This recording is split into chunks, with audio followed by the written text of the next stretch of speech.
దేవుని బిడ్డలారా, ఈ దినము నిర్గమాకాండము 14-13 వచనాన్ని ధ్యానిద్దాం. యెహోవా మీకు నేడు కలుగజేయు రక్షణ, మీరు ఊరక నిల్చుండి చూడుడి. దేవునికి మహిమ కలుగును గాక.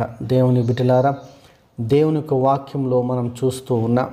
మోషే ఇజ్రాయేలీయులను ఐగుప్తు దేశం నుండి విడిపించినప్పుడు ఎర్ర సముద్రము దగ్గర వారు ఆగిపోతారు. ఎర్ర సముద్రము వారికి అడ్డుగా ఉంటుంది. అప్పుడు వాళ్ళందరూ కూడా భయపడుతూ ఉంటారు. వెనకాల నుండి ఫరో సైన్యము వస్తూ ఉంది. ఆ సమయంలో ఇజ్రాయేలీయులు సనగడము ప్రారంభిస్తారు. మేము తిరిగి వెళ్ళిపోతామంటారు. కొంతమంది వెళ్ళిపోతూ ఉంటారు కూడా.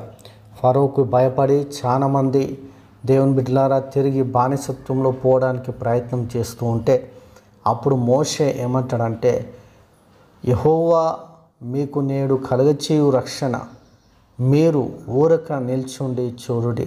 దేవుడు చేసే కార్యమును మౌనముగా ఉండి చూడుడి అని మోషే వారితో తెలియజేసి, ఆ ఎర్ర సముద్రమును దేవుని శక్తితో 2 పాయలు చేసి 6 నేల మీద నడుస్తారు.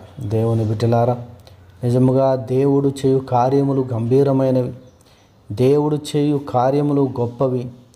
ఆయన ఇచ్చు రక్షణ బహు గొప్పది. దేవునికి మహిమ కలుగును గాక. ప్రతి పరిస్థితిలో నుండి దేవుడు రక్షించునుగాక. ఆమేన్.